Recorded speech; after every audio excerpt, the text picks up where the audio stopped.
ಇಂದೇ ಡೌನ್ಲೋಡ್ ಮಾಡಿ ಮತ್ತು ನಿಮ್ಮ ನೆಚ್ಚಿನ ಶೋಗಳನ್ನ ಆನಂದಿಸಿ. ನೀನು ಪ್ರೀತಿಸಿರೋ ಹುಡುಗಂಗೆ ಒಳ್ಳೇದಾಗ್ಲಿ ಅಂತ ತಾನೆ ನೀನು ವ್ರತ ಮಾಡ್ತಿರೋದು? ಅದನ್ನ ನನ್ನ ಹತ್ರನೂ ಹೇಳ್ದೆ. ಒಬ್ಳೆ ಯಾಕೆ ಇಷ್ಟು ಕಷ್ಟಪಡ್ತಿದ್ಯಾ? ಹೇಳಿದಿದ್ರೆ ನಾನು ನಿನ್ ಜೊತೆ ನಿಲ್ತಿರ್ಲಿಲ್ವಾ? ನೋಡಿ ಕರ್ಣ, ಇವಳು ಒಂದು ಹುಡುಗನ ತುಂಬಾ ಪ್ರೀತಿಸ್ತಾ ಇದ್ದಾಳೆ. ಅವನಿಗೆ ಒಳ್ಳೇದಾಗ್ಲಿ ಅಂತಾನೆ ಈ ವ್ರತ ಮಾಡ್ತಿರೋದು ಅಲ್ವೇನೆ?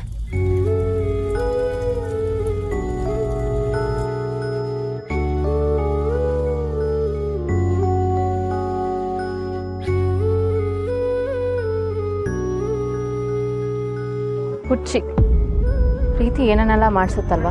ಪ್ರೀತಿ ಮಾತು ಅನ್ನೋ ವರ ಕೊಟ್ರೆ ಕೆಲವೊಂದ್ಸಲ ಮೌನ ಅನ್ನೋ ಶಾಪನ ಕೊಡುತ್ತೆ. ಆದರೆ ಕೆಲವೊಂದು ಜನ ಮಾತ್ರ ಆ ಮೌನದಲ್ಲೂ ಮಾತಾಡೋದು ಕಲ್ತ್ಬಿಡ್ತಾರೆ. ಅಂಥವ್ರೇ ನಿಜವಾದ ಪ್ರೇಮಿ ಅನ್ನೋದು. ಸರಿ, ನಾನು ಹೋಗ್ತೀನಿ. ಎಲ್ಲರೂ ಕಾಯ್ತಾ ಇದ್ದಾರೆ. ಒಂದು ನಿಮಿಷ, ಟ್ಯಾಬ್ಲೆಟ್ ತಗೋತಿದ್ದೀರಾ? ಊಟ ಮಾಡಿದ್ರಿ ತಾನೇ? ಯಾವುದು ಮಿಸ್ ಮಾಡಿಲ್ಲ. ಸರಿ, ನೀವು ಹೋಗೋ ಮುಂಚೆ ಇಫ್ ಯು ಡೋಂಟ್ ಮೈಂಡ್ ನಿಮ್ಮನ್ನ ಟಚ್ ಮಾಡ್ತೀನಿ. ಒಂದು ನಿಮಿಷ ಇರಿ.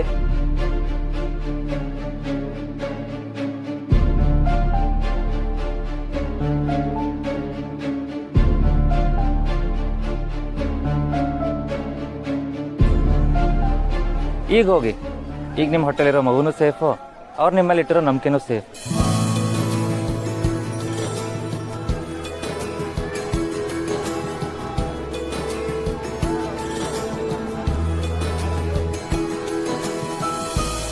ಅಜ್ಜಿ, ನೀವಿಬ್ರು ಯಾವುದೇ ಕಾರಣಕ್ಕೂ ನಾಚಿಕೆ ಪಡ್ಕೊಳ್ಳೋ ಹಾಗೆ ಇಲ್ಲ.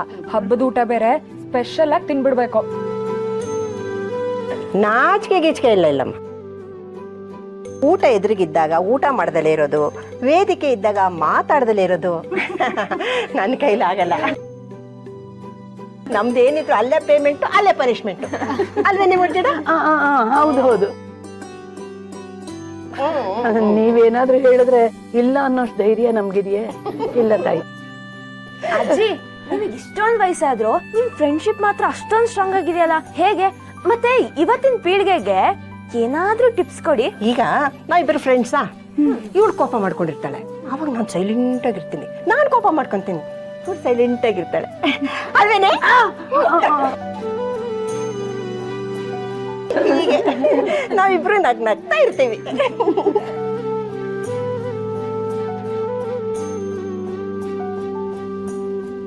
ನಿತ್ಯ, ಯಾಕಮ್ಮ ಹಾಗೆ ನಿಂತಿದ್ಯಾ? ಊಟ ಮಾಡು. ಹೌದು, ಮೊದ್ಲೇ ನಿನ್ನ ಹಸಿ ಮೈ, ಬೆಳಗ್ಗೆಯಿಂದ ಉಪವಾಸ ಇದೆಯಾ, ಪೂಜೆ ಮಾಡಿದ್ಯಾ, ಸುಸ್ತಾಗತ್ತೆ ಅಲ್ವಾ? ಊಟ ಮಾಡು. ಹೌದು, ನೀವು ಕುತ್ಕೊಳ್ಳಿ, ಊಟ ಮಾಡಿ. ನಾವು ಬ್ಯಾಚುಲರ್ಸ್ ಎಲ್ಲ ಆಮೇಲೆ ಒಟ್ಟಿಗೆ ಕುತ್ಕೊಂಡು ಊಟ ಮಾಡ್ತೀವಿ. ನೀವು ಮದುವೆ ಆಗಿರೋರು, ನೀವು ಮೊದಲು ಕುತ್ಕೊಬೇಕು ಊಟಕ್ಕೆ. ಅದ್ಗೆ ನೀನೇನ್ ನೋಡ್ತಿದ್ಯಾ? ಕುತ್ಕೋ ಊಟಕ್ಕೆ. ಕೂರ್ತೀವಿ. ಒಂದು ಸಣ್ಣ ಕೆಲಸ ಇದೆ, ನಿಧಿ ನನ್ನ ಜೊತೆ ಬರ್ತೀಯಾ? ಬಾ.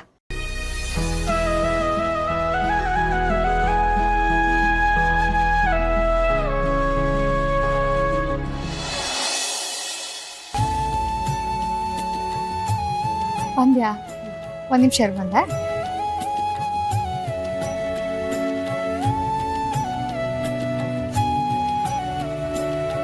ಎಲ್ಲಿ ಆ ಮಾಡು.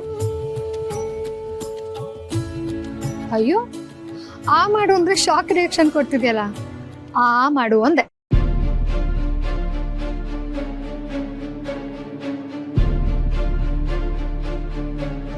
ಇಲ್ಲಿಗೆ ನನ್ನ ವ್ರತನೂ ಸಂಪೂರ್ಣ ಆಯ್ತು. ಪಾರು, ಇದನ್ನೇ ತಿನ್ಸ್ದೆ ನೀನು? ಅದು ಕರ್ಣ ಸರ್ ನಿನಗೆ ತಿನ್ಸಕ್ ಹೇಳಿದ್ರು ಅಷ್ಟೇ. ಅದ್ಬಿಟ್ರೆ ಬೇರೆ ನನ್ಗೇನು ಗೊತ್ತಿಲ್ಲ. ಕರ್ಣ ಸರ್ ನನಗೋಸ್ಕರ ಇದನ್ನೆಲ್ಲ ಮಾಡಿದ್ದಾರೆ ಅಂದ್ರೆ ಅವರು ನನ್ನನ್ನ ಕೇರ್ ಮಾತ್ರ ಮಾಡ್ತಿದಾರಾ ಅಥವಾ ಈಗಲೂ ನನ್ನ ಪ್ರೀತಿಸ್ತಾ ಇದ್ದಾರಾ?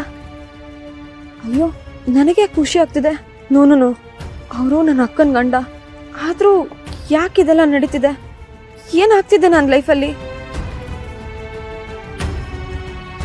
ನಿಧಿ, ನಿನ್ ಬಗ್ಗೆ ತುಂಬಾ ಚೆನ್ನಾಗಿ ಗೊತ್ತಿರೋ ನಾನು ನಿನಗೊಂದು ಮಾತು ಹೇಳಲ್ಲ. ನಿನ್ನ ಮನಸ್ಸಲ್ಲಿ ಸುಮಾರು ವಿಷಯಗಳು ಇರ್ತಿದೆ, ಉತ್ತರನೇ ಸಿಗ್ತಿರೋ ಸುಮಾರು ಪ್ರಶ್ನೆಗಳಿದೆ ಅಂತ ನಿನ್ನ ಮುಖ ನೋಡಿದ್ರೇನೆ ಗೊತ್ತಾಗ್ತದೆ. ಹಾಗಂತ ನಾನು ವಿಷಯನ ಕೆತ್ತಿ ಕೇಳಲ್ಲ, ಹೆದರ್ಬೇಡ. ನೀನು ಬಂದಿರೋದು ಮಾಕಾಳಮ್ಮನ ಜಾತ್ರೆಗೆ. ಇಲ್ಲಿ ನೀನು ಕೇಳ್ದಿರೋ, ಕಾಣ್ದಿರೋ, ಅನ್ಕೊಳ್ದಿರೋ ಪವಾಡಗಳು ನಡೆಯುತ್ತೆ. ಸತ್ಯಗಳು ಬಯಲಾಗತ್ತೆ. ದಾರಿ ಕಾಣ್ದಿರೋರ್ಗೆ ಬೆಳಕು ಸಿಗತ್ತೆ. ಹೆದರ್ಬೇಡ. ಆ ತಾಯಿ ಮೇಲೆ ಭಾರ ಹಾಕು, ಎಲ್ಲ ಸರಿ ಹೋಗುತ್ತೆ. ಎಲ್ಲನೂ ನೀನೇ ನೋಡ್ಕೋ ತಾಯಿ. ದೇವಸ್ಥಾನದಿಂದ ತಂದಿರೋ ಕುಂಕುಮನ ಅಕ್ಕನ ತಾಳಿಗೆ ಹಚ್ಬೇಕು. ಆಗ್ಲೇ ವ್ರತ ಕಂಪ್ಲೀಟ್ ಆಗೋದು. ಅಕ್ಕ ಬೇಗ ಮಲಗಿದ್ರೆ ಸಾಕಪ್ಪ.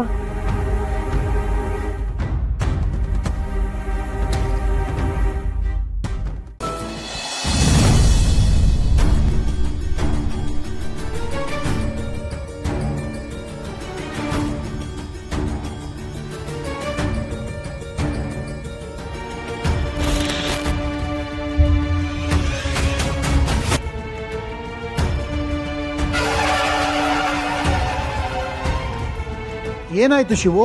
ಏನು ಅಂತ ಗೊತ್ತಿಲ್ಲ ಅರ್ಚಕ್ರೆ. ಅವನ್ ಜಪ ಮಾಡಕ್ ಕುಂತ್ರೆ ಏನೋ ಒಂಥರ ಕತ್ಲು ಏನೋ ಭಂಗ ಆದಂಗ ಅನಿಸ್ತಾ ಇದೆ. ನಾವಾದ್ರೆ ಕವಡೆ ಹಾಕಿ ನೋಡ್ಬೇಕು, ಆದ್ರೆ ದೇವಿ ಪುತ್ರ ಆಗಿರೋ ನಿನ್ಗೆ ಆ ದೇವಿನೇ ಉತ್ತರ ಕೊಡ್ತಾಳೆ. ಅರ್ಥ ಆಗ್ಲಿಲ್ಲ. ರಾತ್ರಿ ಕವಡೆ ಹಾಕಿ ಪ್ರಶ್ನೆ ಕೇಳಿದಾಗ ಈ ಸತಿ ಮಹಾಕಂಟಕ ಅಂತ ಉತ್ತರ ಬಂತಪ್ಪ. ಈ ಸತಿ ಜಾತ್ರೆಗೆ ದೇವಿ ಬರದೆ ಅನುಮಾನ ಅನ್ನಿಸ್ತಾ ಇದೆ. ಏನ್ ಮಾಡ್ಬೇಕು ಗೊತ್ತಾಗ್ತಿಲ್ಲ. ದುಷ್ಟಕೂಟಗಳೆಲ್ಲ ಒಂದಾಗ್ತಿದೆ ಅಂತಾಳೆ ದೇವಿ. ಇದು ದೇವಿನ ಹೊರೋ ಸಾರಥಿ ಪ್ರಾಣಕ್ಕೆ ಸಂಸ್ಕಾರ ಅಂತ ಇದೆಯಂತೆ ಶಿವು. ನೀನು ಯಾವುದೇ ಕಾರಣಕ್ಕೂ ಈ ದೇವಸ್ಥಾನದ ಆವರಣ ಬಿಟ್ಟು ಹೊರಗಡೆ ಎಲ್ಲೂ ಹೋಗ್ಬೇಡಪ್ಪ. ನಿನ್ನ ಹುಷಾರಲ್ಲಿ ನೀನಿರು.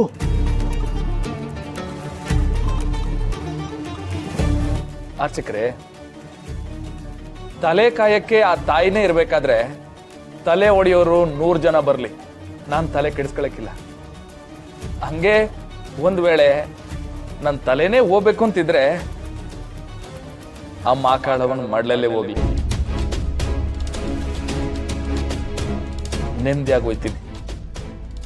ಅರ್ಚಕ್ರೆ, ಆಮ್ಯಾಕೆ ಇನ್ನೊಂದು ವಿಷಯ.